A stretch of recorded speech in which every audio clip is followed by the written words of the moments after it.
4절과 5절 말씀 읽어드립니다. 블레셋 사람들이 모여 수넴에 이르러 진침에 사울이 온 이스라엘을 모아 길보아에 진쳤더니 사울이 블레셋 사람들의 군대를 보고 두려워서 그의 마음이 크게 떨린지라. 저희 처 강사라 사모는 유튜브로 새롭게 하소서 프로그램을 자주 시청을 합니다. 지난주에는 자신이 감명 깊게 보았다면서 그 프로그램에 나왔던 어느 여자 배우의 간정에 대해서 저에게 잠시 들려주더군요. 그 내용이 좀 특별해서 저도 따로 검색을 해서 시청을 했습니다. 우리 아이 천국 가게 해주세요 라는 제목이었어요.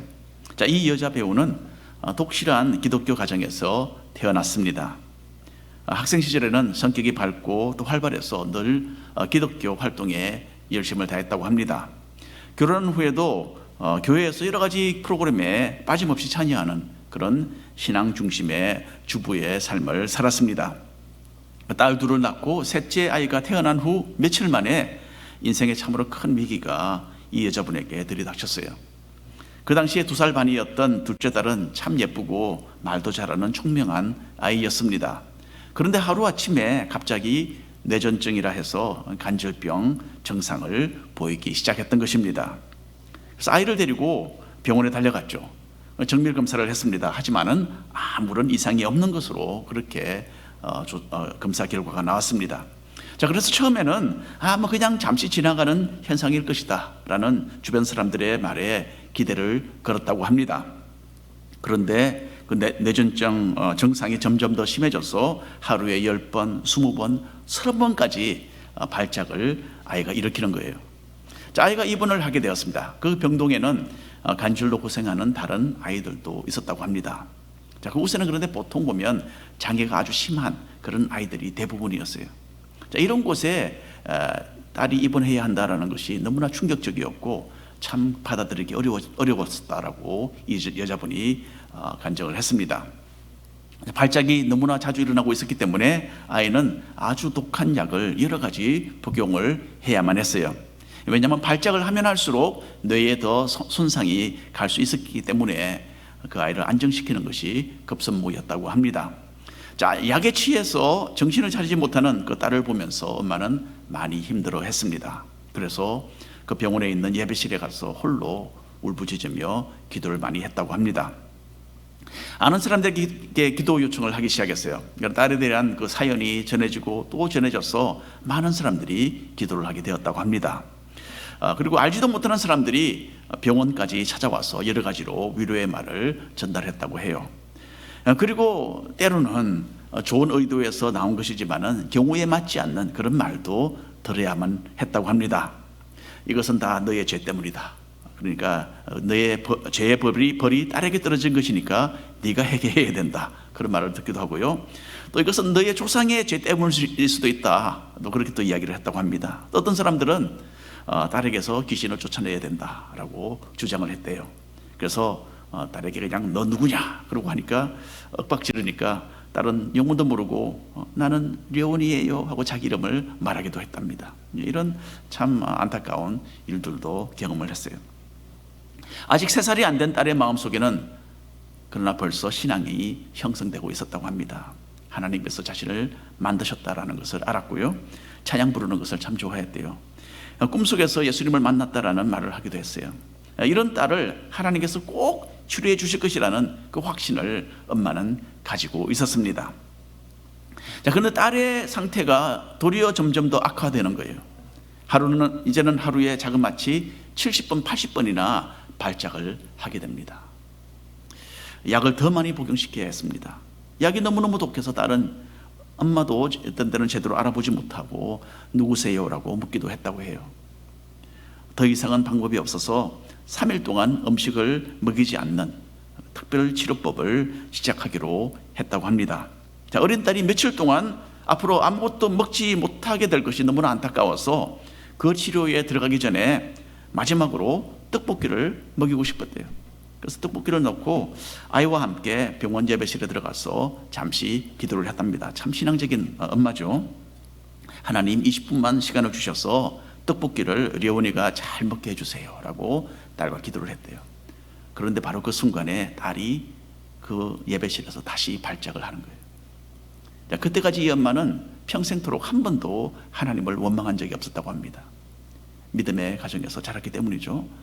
언제나 하나님을 향한 신앙이 그 속에 있었기 때문입니다. 그런데 그 예배실에서 간절하게 기도를 하는 바로 그때에 딸이 발작을 일으키는 그것을 본 순간 이 엄마의 입에서는 저절로 하나님을 향한 아주 험악한 욕이 흘러나왔다고 합니다.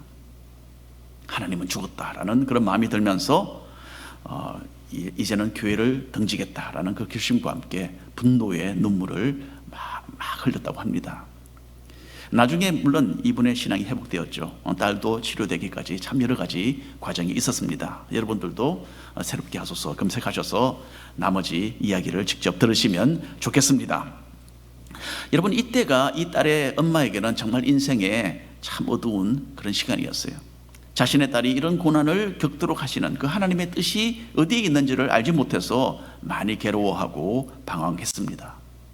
이 여자분은 영혼의 어두운 밤을 통과하고 있었던 것이죠. 자, 우리가 읽고 있는 이 사무엘상에도 영혼의 깊은 밤을 만난 사람의 이야기가 있습니다. 이 사람은 하나님과 단절된 가운데서 삶의 방향을 잃고 깊은 수렁 속으로 더 깊이 빠져 들어가고 있었습니다.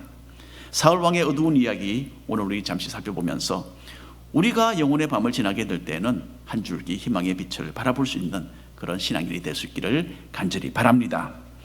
자, 먼저 사울 왕은 하나님을 등지고 불순종하는 삶에 대한 그 자신의 그 열매를 거두어 드리게 되었어요. 사울이 이스라엘의 왕으로 다스리던 그 시대에는요, 이웃나라 블레셋과의 마찰이 끊어지지 않았습니다. 사무엘상 28장에 이르러서 블레셋은 참으로 강력한 군대가 되어 있습니다. 본래 이스라엘 남부 지역의 한 곳에 이렇게 주변에 자리 잡고 있던 그 블레셋이었어요. 그런데 이 블레셋이 점점 더 강성해져서 이스라엘의 북쪽으로 그 세력을 뻗쳐 나갔던 것입니다. 이제 사울 왕은 이스라엘 북쪽 아주 깊숙한 곳까지 침략해 들어온 블레셋과의 전쟁을 피할 수 없는 그런 상황을 맞이하게 되었어요. 그래서 사울도 이스라엘 전역에서 군대를 모집하고 접전 장소로 다가갔습니다. 크고 강력한 블레셋 군대를 대항해서 사울은 지금까지 치루었던 그 어떤 전투보다도 더 크고 심각한 대규모의 전쟁을 앞두고 있었던 것입니다. 그 내용 우리가 4절과 5절에서 다시 한번 읽어보겠습니다. 한 목소리를 읽겠습니다. 블레셋 사람들이 모여 수넴에 이르러 진침해 사울이 온 이스라엘을 모아 길보아에 진쳤더니 사울이 블레셋 사람들의 군대를 보고 두려워서 그의 마음이 크게 떨린지라. 사울은 길보아 산 위에 진을 치고서 건너편에 위치하고 있는 적군들을 내려다 보았습니다. 높은 고지를 지키면서 방어하면 위치적으로 유리했기 때문에 그렇게 했죠. 하지만 산 위에서 보게 된 그 적군의 그 크기와 이 군사력을 보고서 사울은 위축되지 않을 수 없었습니다. 너무나 블레셋 군대가 강해 보였던 것입니다. 자, 이런 때에 다윗이 곁에 있었다면 얼마나 좋았을까라는 생각이 스쳐 지나갔을 것으로 저는 생각됩니다. 만일에 다윗이 자기를 대신해서 군대를 이끌고 나가서 싸운다면 참 성선이 있어 보이기도 했겠죠. 이전에 자신의 신하로 있을 때에 다윗은 하나님의 영으로 충만했기 때문에 블레셋 군대를 대항해서 어떤 어려운 임무를 맡겨도 잘 해냈다는 것을 사울은 기억에 떠올렸을 것입니다. 하지만 다윗은 이제 이미 자기 곁을 떠난 지 오래입니다. 자기가 다윗을 시기하고 미워해서 죽이려고 여러 차례 시도했기 때문에 아예 이스라엘 땅에 살기를 포기하고 타국으로 도망친 다윗. 이제는 더 이상 자신의 신하가 아니었어요. 도무지 성산이 없어 보이는 이 어려운 전쟁을 앞두고 사울의 마음은 두려움으로 가득 차 있었습니다. 사울은 참 다급해졌어요. 큰 패배와 죽음을 눈으로 보는 듯 했기 때문에 사울은 하나님을 찾지 않을 수 없었습니다. 이전에 자신을 성령으로 충만하게 하셔서 크게 사용하셨던 그 하나님께서 어떤 방향을 제시해 주기를 간절히 원했던 것입니다. 사무엘상 28장 6절 말씀입니다. 여러분 화면 보시고 함께 읽어보겠습니다. 사울이 여호와께 묻자오되 여호와께서 꿈으로도 우림으로도 선지자로도 그에게 대답하지 아니하시므로. 그 당시에 하나님께서는 주로 세 가지 방법으로 자신의 뜻을 사람들에게 알려주셨어요. 꿈을 통해서 말씀하기도 하셨고, 대제사장이 가지고 있었던 우림과 둠밈으로 대답을 하기도 하셨습니다. 그리고 하나님의 선지자들을 통해서 어떤 메시지를 전달하도록 하기도 하셨습니다. 하지만 하나님께서는 이때에 사울에게 침묵하셨어요. 사울은 너무나 오랫동안, 너무나 긴 시간 동안 하나님과는 전혀 상관이 없는 그런 삶을 선택하며 살아왔습니다. 하나님의 명령에 불순종했죠. 그리고 하나님보다는 사람들의 의견을 더 중요하게 여겼습니다. 그리고 장차 자신의 뒤를 이어 다윗을 왕으로 세우시려는 그 하나님의 뜻을 알면서도 그 뜻을 거역하고 다윗을 죽이려고 애를 써왔던 것입니다. 이렇게 사울은 이미 돌과 같이 굳은 마음을 가지고 있었어요. 설사 지금 하나님께서 자신의 뜻을 알려주신다 하더라도 사울은 듣지 않을 사람이었어요. 따라서 하나님의 뜻과는 정반대의 길을 고집하며 걸어왔던 사울 왕에게 하나님께서는 더 이상 반응하지 않으셨던 것입니다. 이것이 바로 사울이 거두어들였던 불순종의 열매였어요. 자, 우리는 이런 지경에까지 떨어지지 않도록 정말 주의해야 합니다. 하나님께서 나에게 등을 돌리신다는 것은요, 참으로 상상할 수 없이 끔찍한 일입니다. 하나님이 두려운 줄을 알고 그분께서 노여워하시는 길에서 속히 돌이키는 것이 우리의 살 길임을 꼭 인식하셔야 합니다.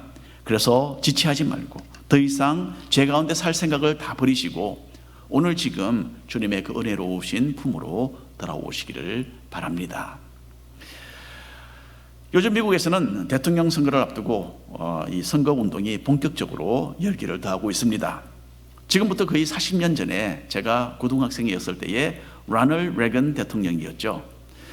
그분이 대통령이 된 지 3달 만에 암살 시도가 있었는데 거의 죽음 직전까지 갔다가 살아서 2차례 대통령 임기를 잘 마쳤습니다. 레건 대통령의 부인 낸시 레건은 남편의 그 저격 사건이 있은 후에 완전히 점성술에 빠져버렸어요. 샌프란시스코에 사는 어느 여자 점성술사를 고용해서 하루에도 여러 차례 전화로 문의를 할 정도였다고 합니다. 그래서 대통령의 일정을 비롯해서 중요한 연설과 회담이 그런 하늘에 있는 별자리가 잘 맞아떨어지는 그날에 이루어지도록 배후에서 그렇게 조종을 했다고 합니다. 여러분, 레이건 대통령 부부는요 본래 장로교 신자들입니다. 하지만 낸시에게는 남편의 암살 시도 사건이 영혼의 밤이 되었던 것이죠. 그리고 곧 비신앙적인 선택을 하게 되었습니다. 그리고 레건 대통령이 무사히 임기를 마치고 안정된 생활을 할 수 있었던 것에는 이 점성술에 도움이 한 몫을 했다라는 자신의 의견을 버리지 않았습니다. 여러분, 사람은 장래일을 예측할 수 없잖아요. 그렇기 때문에 때로는 어떤 결정을 내려야 하는지를 고민할 수밖에 없습니다. 왜냐하면 그 결정에 따라서 앞으로의 방향과 일의 성패가 달라질 수 있는 것이죠. 그런데 안타깝게도 많은 사람들은 잘못된 것을 신뢰하고 하나님께서 금하신 그 방법을 통하여서 도움을 얻어보려고 시도하는 것입니다. 오늘 성경 말씀에도 그런 내용이 나옵니다. 7절 말씀입니다. 사울이 그의 신하들에게 이르되 나를 위하여 신접한 여인을 찾으라.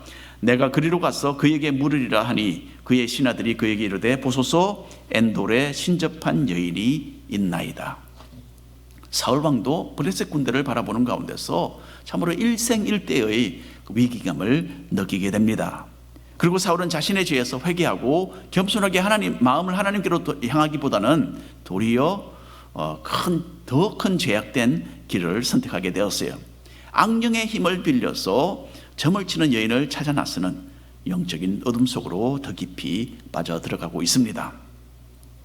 참 아이러니하게도요, 사울은 이전에 무당과 박수들을 이스라엘 나라에서 다 내어 쫓은 일이 있습니다.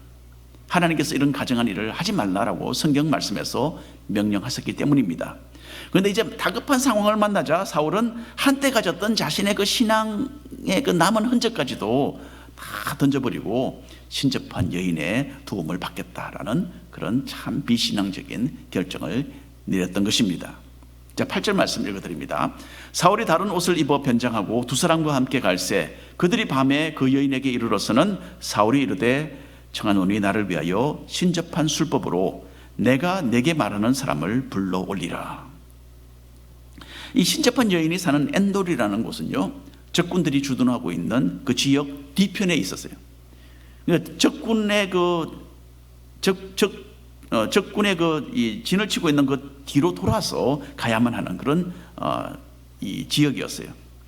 그래서 사울은 왕의 옷차림을 벗어버리고 변장을 했던 것입니다. 그리고 어두운 밤중에 참 위험을 무릅쓰고 적진 주변을 둘러서 그 엔돌 지역에 도착을 했어요. 그만큼 이 사울이 다급했던 것입니다. 계속해서 읽어보겠습니다. 9절 이하의 말씀입니다. 여인이 그에게 이르되 내가 사울이 행한 일 곧 그가 신접한 자와 박수를 이 땅에서 멸절시켰음을 아나니 네가 어찌하여 내 생명에 올무를 놓아 나를 죽게 하려느냐 하는지라. 사울이 여호와의 이름으로 그에게 맹세하여 이르되 여호와께서 살아계심을 두고 맹세하노니 네가 이 일로는 벌을 당하지 아니하리라 하니. 그렇게 나와 있습니다. 자, 이 여인은 자신 앞에 서 있는 이 사람이 사울 왕인 줄을 꿈에도 알지 못했어요. 그리고 사울이 이전에 내렸던 그 금지령을 기억을 하고 두려워하고 있습니다. 그런데 사울은 도리어 하나님의 이름으로 맹세를 하면서 당신은 처벌을 받지 않을 것입니다, 그렇게 약속을 하고 있는 거예요. 하나님께서 미워하시는, 하나님께서 금지시키신 일을 이 여인에게 시키면서 하나님의 이름으로 괜찮을 것이다 라고 맹세를 하고 있는 이 사울 왕 한번 보십시오. 모든 신앙의 기준을 상실한 사람임에 분명합니다. 자, 사울은 여인에게 사무엘을 불러 달라라고 대답을 했어요. 말을 했어요. 그 당시 사무엘은 이미 세상을 떠난 후였습니다. 사울은 자신에게 기름을 부어 왕으로 세웠고 또 자신이 가야 할 방향을 제시해 주었던 사무엘 선지자를 만나기를 원했던 것입니다. 계속해서 읽어보겠습니다. 12절 이하에 있는 말씀입니다. 여인이 사무엘을 보고 큰 소리로 외치며 사울에게 말하여 이르되 당신이 어찌하여 나를 속이셨나이까? 당신이 사울이시니이다. 왕이 그에게 이르되 두려워하지 말라. 네가 무엇을 보았느냐 하니 여인이 사울에게 이르되 내가 영이 땅에서 올라오는 것을 보았나이다 하는지라. 사울이 그에게 이르되 그의 모양이 어떠하냐 하니 그가 이르되 한 노인이 올라오는데 그가 겉옷을 입었나이다 하더라. 사울이 그가 사무엘인 줄 알고 그의 얼굴을 땅에 대고 절하니라. 자, 이 여인은 눈앞에 나타난 사무엘이라는 그 사람의 형체, 사무엘이라니까 사무엘이 올렸는데 그 사람이 사무엘 선지자인 것을 꿈에도 몰랐죠. 그런데 지금 보니까 사무엘 선지자인 것을 알아보게 되는 겁니다.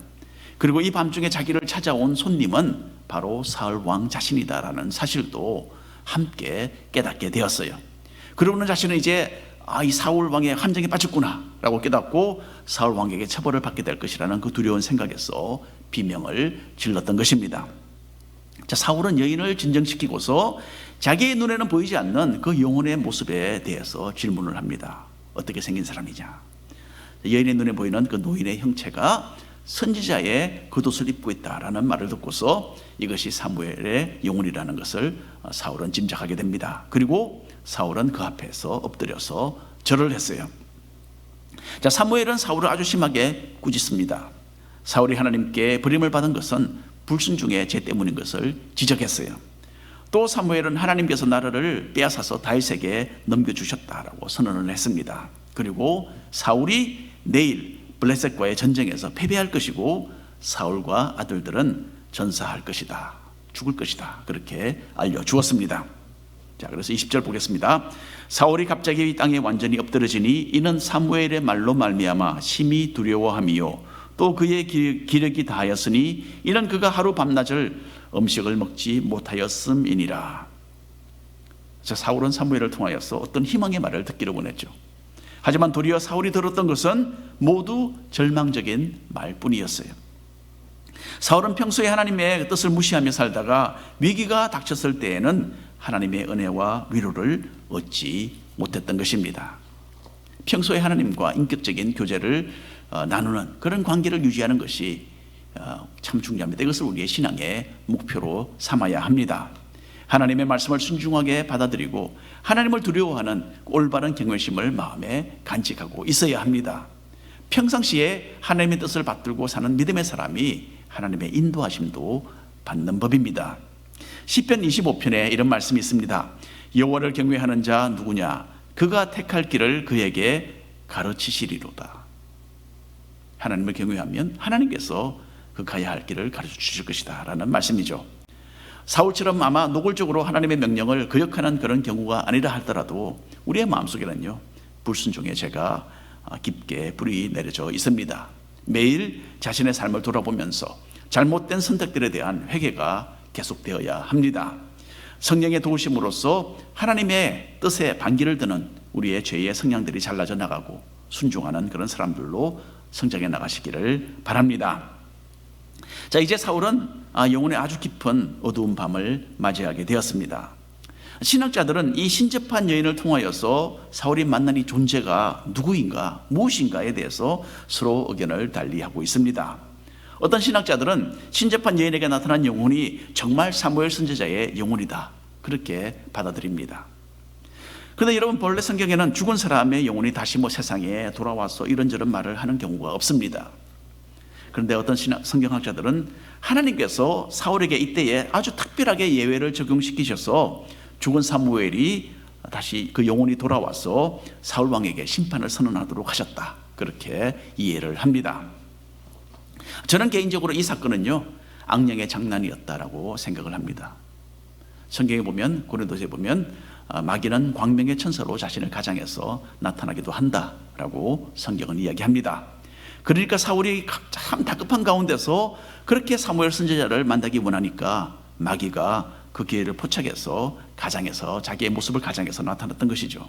그리고 마귀는 이미 사울 자신이 알고 있던 내용들, 또 사울이 마음에 이미 짐작하고 있었던 그 내용을 되풀이해서 말을 해주었던 것 뿐이라고 저는 생각을 합니다.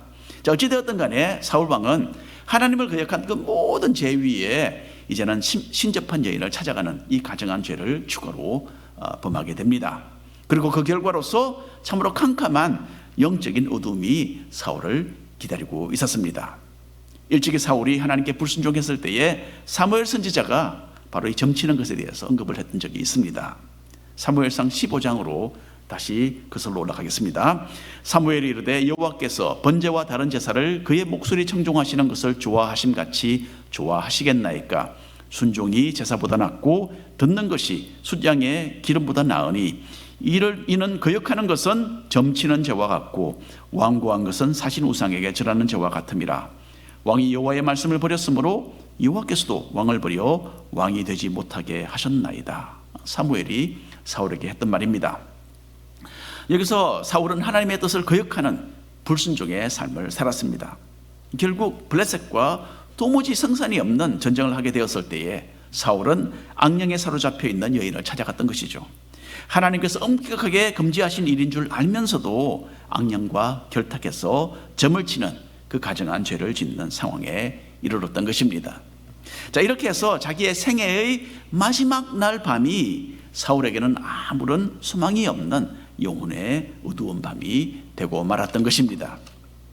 뉴저지에 저희 처갓집이 있습니다. 그 뒷뜰에는요, 작은 뜰이 하나 있어요. 밭이 하나 있어요. 그 밭에서 재배되는 여러 가지 채소와 이런 것들이 한 번씩 식탁에 올라옵니다. 그런데 뒷뜰에 있는 그 밭은요, 온 사방이 철조망으로 둘러싸여 있어요. 철조망도 그냥 낮은 게 아니고 아주 높습니다. 왜 그러냐면요, 숲에 사는 짐승이 와서 참 공들여 놓은 것을 잘라먹기 때문에 이렇게 막아놨어요. 근데 때로는 동물이 얼마나 그냥 들어오는 게 아니고 막 기어서 올라서 들어오기 때문에 아주 높이 그렇게 철조망 장치를 해놨습니다. 그래서 지난번에 뉴저지를 방문했을 때는 그 철조망에 빈틈이 없도록 제가 수리를 하고 왔습니다. 자, 이와 같이 영적으로 승리하고 하나님께서 내려주시는 그 복을 누리기 위해서는 원수로부터 우리의 참된 신앙을 지켜내야만 합니다. 사울 왕은 자신의 신앙과 하나님께서 부여하신 그 귀중한 왕의 직분을 지켜내지 못한 사람이었습니다. 하나님을 두려워하지 않고 그 말씀에 귀를 기울이지 않았기 때문에 나중에는 원수 마귀가 사울의 삶을 완전히 그냥 점령하고 말았던 것입니다. 신앙이 타락할 대로 타락해서 하나님의 이름을 덜먹이면서 신접한 여인의 도움을 구하는 그런 비참한 모습으로 전락하고 말았습니다. 사울은 다급한 상황을 만나서 그나마 자신 속에 남아있던 신앙을 다 긁어 모아서 원수 마귀에게 넘겨주고 말았던 것이죠. 이것이 한때 하나님의 영으로 충만해서 큰 일을 이루고 왕의 위치에 올랐던 사울이 죽기 전에 했던 마지막 행동이었습니다. 이렇게 가장 추한 모습으로 저와 타협했지만 이것으로 사울은 아무런 위로를 얻지 못했어요. 한 가닥의 희망도 찾지 못했습니다. 그래서 사울은 허탄하고 절망적인 마음으로 그 어두운 밤에 신접한 여인의 집을 나와서 자신의 군대 진영으로 돌아가야만 했던 것입니다. 여러분, 누구나 한 번씩은요, 영혼의 어두운 밤을 만나게 됩니다. 도무지 헤어날 구멍이 보이지 않는 그런 상황이 누구에게나 찾아옵니다. 끝이 보이지 않는 그런 것과 같은 그런 힘든 구덩이에 빠져서 우리가 모두 고전하게 되는 것입니다. 하나님과의 그 관계를 잘 유지하고 순종하면서 자신의 죄에서 돌이키는 사람은 이런 위기의 시간에 하나님의 도우시는 그 은혜를 힘입을 수 있습니다. 그래서 한동안 고민하지만은 고난을 허락하시는 하나님의 그 깊으신 뜻을 이해하는 기쁨을 얻고 도리어 감사하게 되는 것입니다. 하나님께서 우리 각자에게 맡기신 참으로 정금과 같은 그 믿음을 잘 간직하고 하나님을 경외하는 가운데서 축복의 길을 걸어가시는 우리 모든 성도님들 되시기를 간절히 바랍니다. 기도하겠습니다. 주 하나님 아버지,